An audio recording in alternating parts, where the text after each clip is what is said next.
Most people are worried about the fat that you can grab, pinch, or see in the mirror, but that is the wrong fat to focus on for your health. The fat that is actually dangerous is the type that you can't see and you can't pinch, and most people have no idea that it is even there. It is sitting deep around your organs right now, and it is increasing your risk of insulin resistance, heart disease, and metabolic dysfunction, even if you look lean on the outside, because where your body stores fat matters more than how much fat you have. And if you don't understand this, then you could be chasing the wrong goal entirely. Hi, I'm Kim. I am a weight loss and nutrition coach focusing on metabolic health and insulin control in order to lose weight. I don't count calories, I don't eat a 100% clean diet, and yet I've lost over 15 kilos and kept it off long term, and I now help others to do the same. We're covering a fair bit today, which is why I will make a part 2 to this video, which will be about how to actually lose visceral fat. But today I'm going to be taking you through the 4 types of body fat, why visceral fat is going to be working against you. It's not passive. What visceral fat is linked to, like other diseases, the safest place to store fat, and how to measure visceral fat at home. And I can't be held responsible for how crappy my writing gets the further down I get. It's kind of hard to get the angle.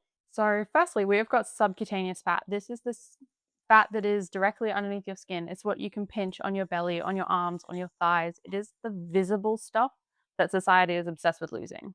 Then we've got visceral fat. This is stored deep inside the abdominal cavity. It is wrapped around your organs, your liver, your pancreas, your kidneys, and even the heart. You cannot see or feel this fat from the outside because it is underneath a layer of your abs.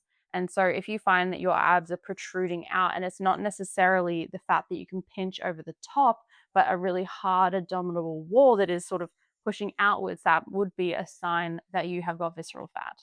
Then we have got intramuscular fat. This is pretty self-explanatory. This is stored within the muscle itself, within the muscle tissue. This is less discussed, but it is a bit relevant in metabolic disease. Then we have got another one called ectopic fat, and this is the fat that deposits itself in places that it really shouldn't be, such as inside the liver, leading to non-alcoholic fatty liver disease or in the heart muscle. So a quick analogy, subcutaneous fat is like having boxes stored in the spare room, whereas visceral fat is like shoving those boxes into the engine of your car. It actively negatively interferes with how everything works, and visceral fat is a type of fat that we are going to be focusing on today. Oh god, I gotta draw like a human body for this. There we go, that'll do. So most people think of body fat as passive, like just stored energy that is sitting there, and that's true of subcutaneous fat. Whereas visceral fat is nothing like that. Visceral fat sort of functions like an endocrine organ, meaning that it is metabolically active tissue that produces and secretes hormones throughout your body and inflammatory chemicals into your body. Specifically, it releases pro-inflammatory cytokines such as TNF alpha and interleukin 6, which trigger low-grade inflammation just throughout the whole body. This inflammation is the underlying driver of most chronic diseases that we see today. It also releases free fatty acids directly into the portal vein, which carries blood straight into the liver, which overwhelms the liver, creating non-alcoholic fatty liver disease and driving systemic insulin resistance. So basically, your visceral fat is essentially poisoning your liver and the rest of your body on a continuous basis, and it's going to be disrupting your leptin and your adiponectin signaling in your body that regulate your hunger and your fat metabolism. So the more visceral fat you accumulate, the harder it becomes to lose any fat at all. This is directly related to insulin resistance. So high insulin promotes visceral fat storage, and visceral fat worsens insulin resistance. It becomes a cycle. It is very hard to break that cycle without addressing the root cause of what has created visceral fat. Then we've got everything that visceral fat is linked to, and this goes far beyond wanting to lose fat in order to look a certain way. I hope that I'm making that very, very clear in this video that this is about health. It is not about looks, appearance, or anything. So what we've got linked to visceral fat is a pretty big list. We have got type 2 diabetes. This is the one that hits home for me because this one somehow runs in my family. Part of it can be genetic, but not as much as type 1. It just means that if your parents have it, you're more likely to be like susceptible to it in life. But visceral fat is one of the strongest predictors of insulin resistance, which is the precursor to type 2 diabetes.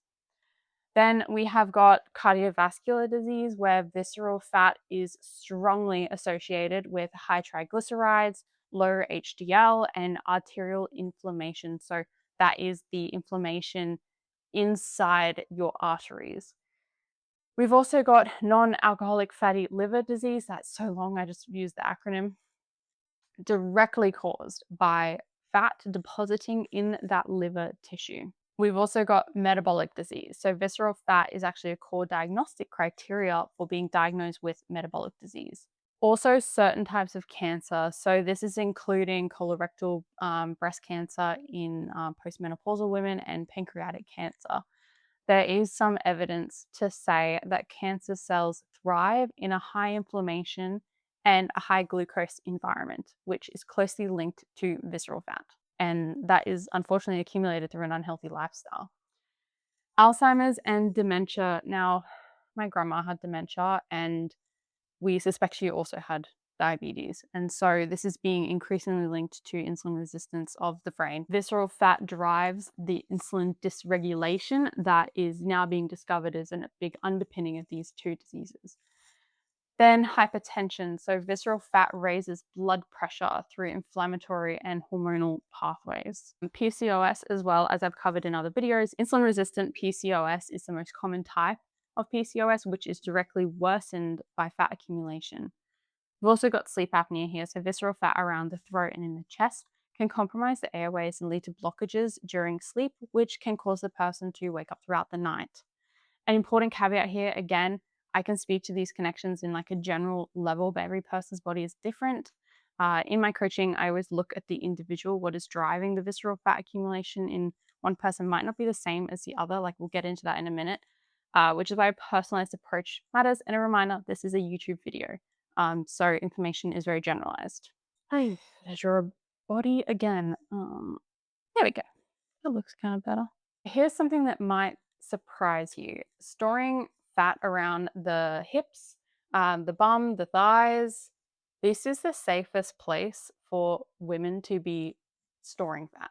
This type of fat has been shown in research to have a very different metabolic profile to visceral fat. It releases fewer inflammatory cytokines. It might actually help buffer against metabolic disease and be protective. Studies have shown that women with this like pear-shaped distribution which is actually where I store fat.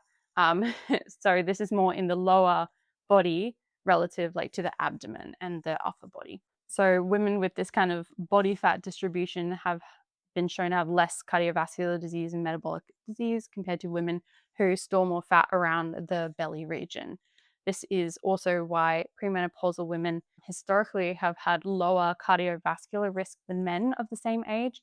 Estrogen directly impacts where the fat is stored, and it helps to store it in the hips, the thighs, and all of that for younger women. However, after menopause, estrogen can drop and fat distribution can unfortunately start to sit around that abdomen area, which is that deep visceral fat, which can increase your cardiovascular risk. The shape of your body and where it stores fat is so much more important than a number on the scale. I would rather have more body fat that is sitting in my bum and my thighs and my hips than protruding from beneath my abdomen. So here's where it gets a little bit uncomfortable. We have got the TOFI. Kind of hate that term. It's thin on the outside, fat on the inside. And this is where you can be really slim, but you can have dangerous amounts of visceral fat. This is where it goes beyond just appearances. And unfortunately for this category of people, BMI is almost useless.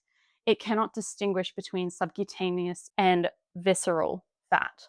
You can have a perfectly normal BMI and be metabolically unwell, and conversely, you can be in the overweight BMI category with relatively low visceral fat. I myself sit in this category. I hold a lot of weight on my thighs, my hips, my bum, but when I've had a DEXA scan, it has shown little to no visceral fat. I will always be a bit on the heavier side on the scale, like for my height. because I have got more muscle and more fat around my thighs. This is why focusing exclusively on a number on the scale or like the fat that you can see is really misleading and can be potentially dangerous if you sit in this category and you're not aware of the visceral fat that's been accumulating. Research has shown that up to 30% of people with a normal BMI have metabolic profiles consistent with obesity, including elevated visceral fat, insulin resistance, and inflammatory markers.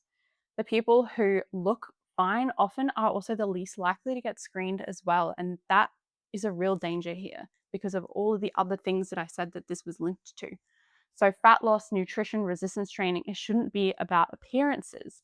It should be about health. So how to know if you have got higher levels of visceral fat at home?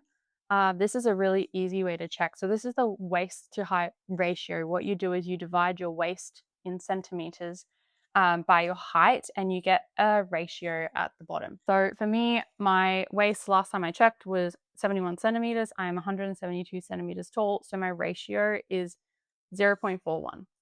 So I'm in the healthy range, and I'm just going to write up what those ranges are right now. So what we've got here is the healthy range being that 0.4 to 0.49 range. Now I was 0.41, so I'm sitting at the sort of lower end of this range.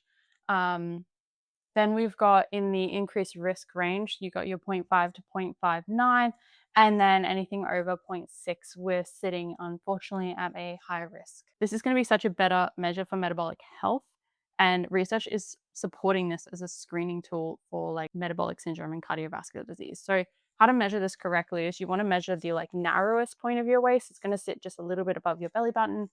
First thing in the morning before eating, definitely don't do this when you're bloated. And then other indicators worth noting is that visceral fat often presents as a hard or a firm belly, not a soft and jiggly belly.